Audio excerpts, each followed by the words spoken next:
Halo teman-teman, jumpa lagi dengan saya Depri Saipullah. Menyenangkan ya, sejarah tercipta. Indonesia akhirnya menang 1-0 atas Australia pada laga kedua grup A Piala Asia U23. Ini kemenangan pertama timnas Indonesia, sekaligus ini menjadi sejarah bagi Indonesia karena setiap kali jumpa Australia, kita tidak pernah menang di level junior, di level senior. Kita hanya menang sekali, terakhir tahun 1981. Sedangkan kemenangan terakhir terjadi sekarang. Dan itulah mengapa kita bisa menyebutnya sejarah tercipta. Padahal Indonesia menghadapi Australia dalam kondisi pincang. Timnas Indonesia seperti diketahui tidak diperkuat oleh Ivar Jenner dan juga Ramadan Sananta. Tapi itu tidak masalah.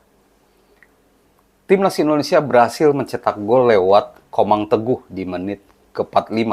Duel sangat menegangkan, sangat dramatis. Karena awalnya kita seperti akan kalah lagi. Itu terjadi saat wasit mengecek VAR dan memberikan penalti untuk Australia.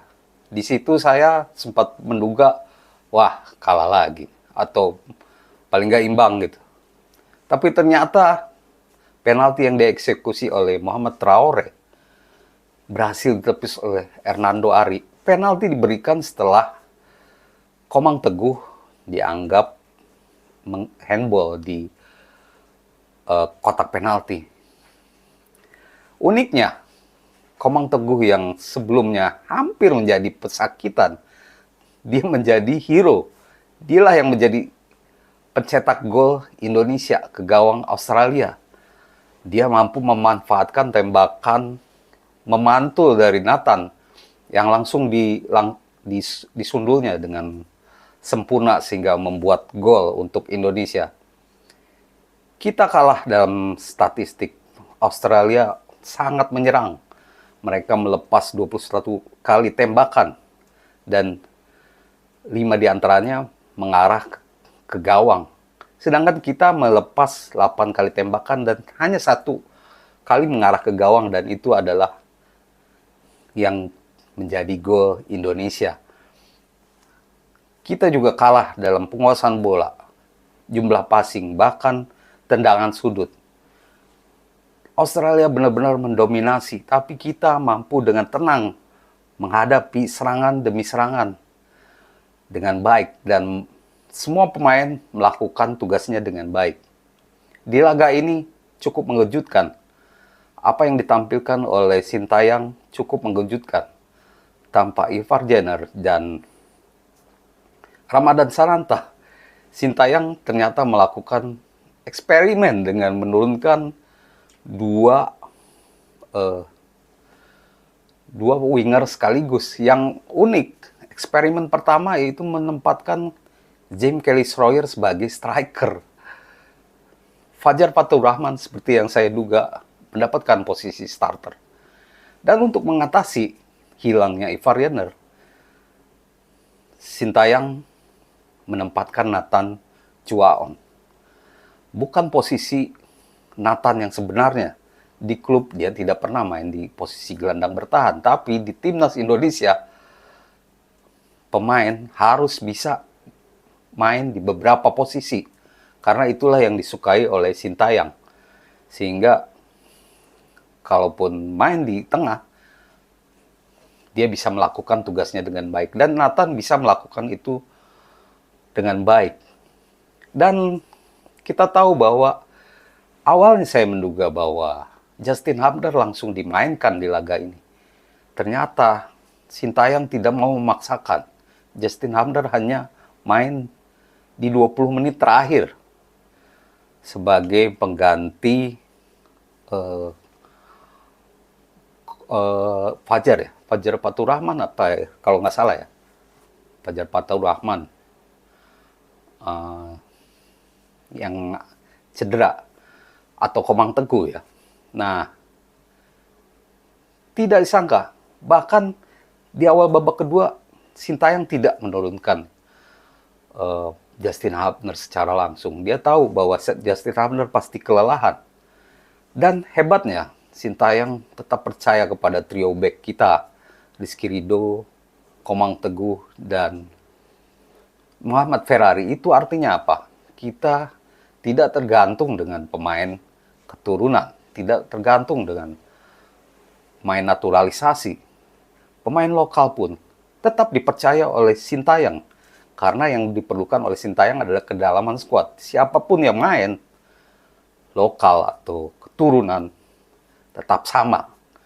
Siapa yang siap akan diturunkan. Jadi tidak ada preferensi atau keberpihakan Sintayong kepada satu pemain. Karena siapapun akan diturunkannya kalau siap, kalau bagus, kalau sesuai dengan strateginya. Di laga ketiga kita akan menghadapi Yordania. Kita bisa bergembira karena di laga ini kita akan tampil lebih komplit. Ivar Jenner dan Ramadan Sananta bebas dari sanksi. Nah, bagaimana Sintayong akan menggelar strateginya dengan skuad yang lengkap saat ini? 3-4-3 pastinya akan dicoba lagi. Karena Indonesia mengejar kemenangan. Indonesia harus menang. Karena kalau imbang itu rumit hitungannya. Karena di posisi sekarang, Indonesia hanya mengejar posisi runner up ya. Paling mungkin. Itu juga kalau Qatar tidak menang lawan Australia di laga terakhir, kita bisa menjadi juara grup. Ada peluang untuk menjadi juara grup, tapi jumlah gol kita harus besar. Misalkan poin kita 6 sama dengan Qatar yang kalah di laga terakhir melawan Australia, tapi jumlah gol kita bagaimana? Maka itu yang paling realistis adalah jadi runner up grup. Harus menang lawan Yordania. Ini duel yang tricky karena masih ada 3 tim yang akan memperebutkan posisi runner up.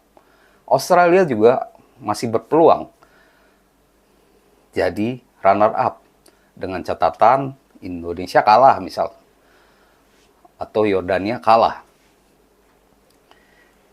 Nah, kalau kita imbang ini juga berbahaya karena hitung-hitungannya ada gitu. Harus menang. Itu cara aman untuk lolos ke babak perempat final. Dan kalau kita posisi 2, kita mungkin akan menghadapi Korea Selatan atau Jepang. Menurut saya ini tidak masalah. Karena Sintayong sudah membuktikan melawan Australia yang saya duga sebagai tim terkuat di grup A. Ternyata bisa juga dikalahkan dengan kekuatan yang biasa-biasa saja. Maksudnya dengan kekuatan yang tidak full atau tidak full tim. Kita masih bisa menang. Dan tentunya melawan Yordania tidak ada kata lain selain menang. Yordania baru saja kalah dari Qatar ya 1-2. Maka itu poin mereka 1 sama dengan Australia. Maka itu mereka akan habis-habisan di laga terakhir. Dan kita tetap waspada, tapi kepercayaan diri kita tambah. Apalagi skuad Timnas Indonesia U23 lebih lengkap. Demikian ulasan saya untuk review Indonesia lawan Australia yang membuat kita semua gembira. Terima kasih ya atas perhatiannya. Semoga menjadi informasi yang baik dan salam olahraga.